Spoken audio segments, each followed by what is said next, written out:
A very good morning, good afternoon, and good evening. You are watching AS Communication और मैं हूँ अंकी। आज हम मास कम्युनिकेशन सीरीज़ में पढ़ेंगे फंडामेंटल ड्यूटीज़ के बारे में। आज का हमारा टॉपिक रहेगा फंडामेंटल ड्यूटीज़। तो चलिए शुरू करते हैं। 42nd Amendment Act of 1976 added 10 fundamental duties to the Indian Constitution। यानी 1976 में जो आपका 42nd अमेंडमेंट हुई, यानी आपके संविधान में जो 42वां संशोधन हुआ, उस दौरान जो है वो आपके संविधान में 10 मौलिक कर्तव्यों को यानी फंडामेंटल ड्यूटीज़ को जोड़ा गया। 86th Amendment Act 2002 later added 11th fundamental duties to the list।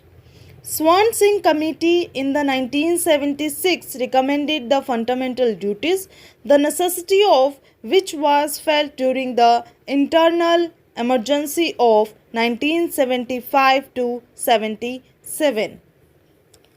यानी फिर आप लोगों का 2002 में 46वां संशोधन जब किया गया तो उसमें एक मौलिक कर्तव्य और जोड़ा गया, तो आप लोगों के टोटल जो फंडामेंटल ड्यूटीज़ है वो 11 हुई।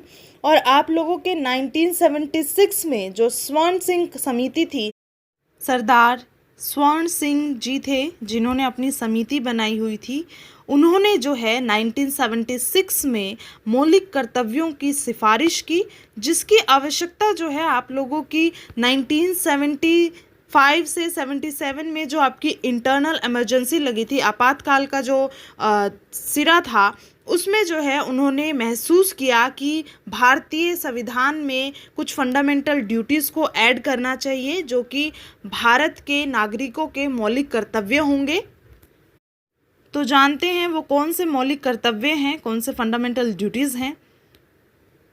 जी, आप लोगों की फर्स्ट फंडामेंटल ड्यूटी है to respect the national flag और नेशनल एंथम। यानी भारत का नागरिक होते हुए आपकी एक ड्यूटी है कि आपको आपके राष्ट्रीय ध्वज और राष्ट्रीय गायन की रिस्पेक्ट करनी है, उसका सम्मान करना है। नेक्स्ट आपकी फंडामेंटल ड्यूटी है to cherish and follow the noble ideals which inspired our national struggle for freedom. यानी स्वतंत्रता के लिए, फ्रीडम के लिए जो भी आप लोगों के राष्ट्रीय संघर्ष को प्रेरित करने वाले महान आदर्श हैं, आपको उनका पालन करना है, उनका पोषण करना है।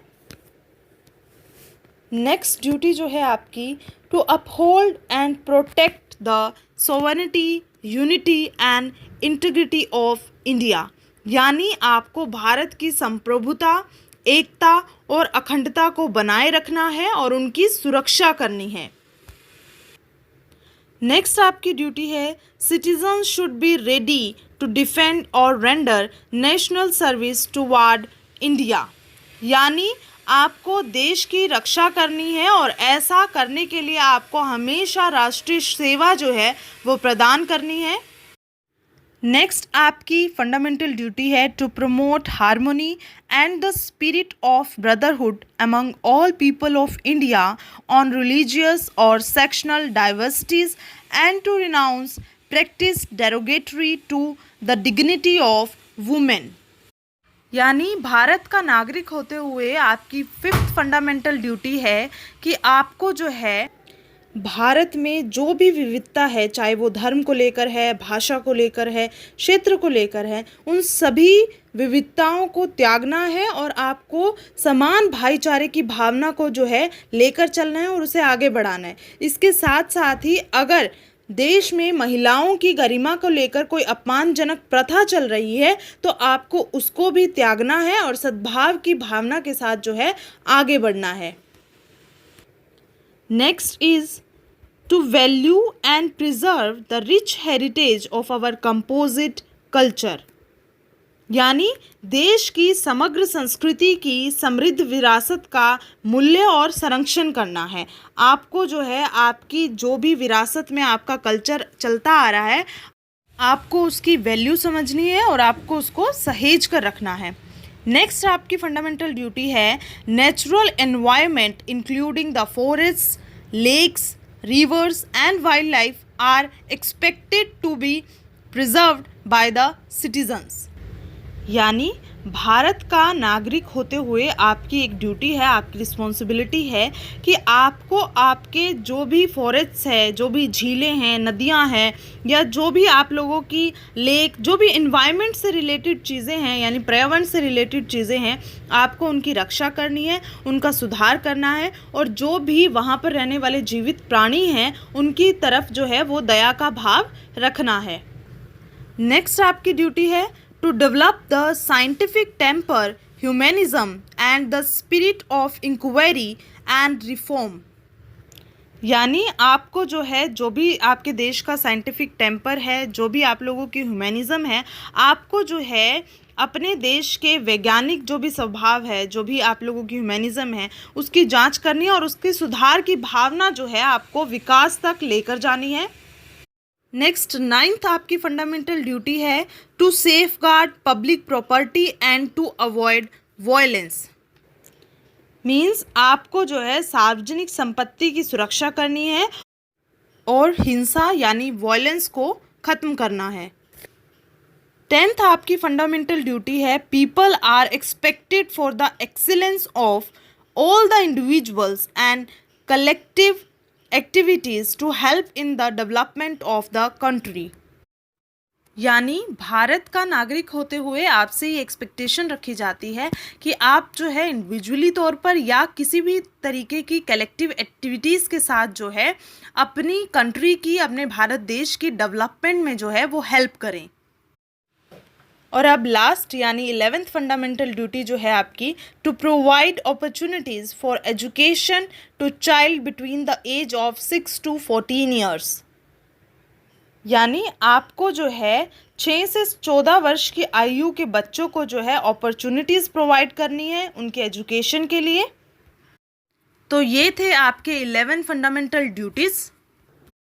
अब आगे की बात करते हैं कि पार्ट 3 में, कॉन्स्टिट्यूशन के पार्ट 3 में आपके कुछ फंडामेंटल राइट्स हैं जो मेनली सिटीजन्स के लिए हैं, बट वो राइट्स जो हैं वो नॉन सिटीजन्स के लिए भी अवेलेबल हैं, सिचुएशंस पर डिपेंड करता है। बट अगर फंडामेंटल ड्यूटीज़ की बात की जाए तो वो जो है एप्लीकेबल ऑन सिटीजन। आपकी फंडामेंटल ड्यूटीज़ जो हैं वो केवल सिटीजन्स के लिए हैं। और अब बात करते हैं कि फंडामेंटल ड्यूटीज़ के ऑब्जेक्टिव्स क्या हैं, उनके पर्पस क्या थे। First, warning against anti social activities.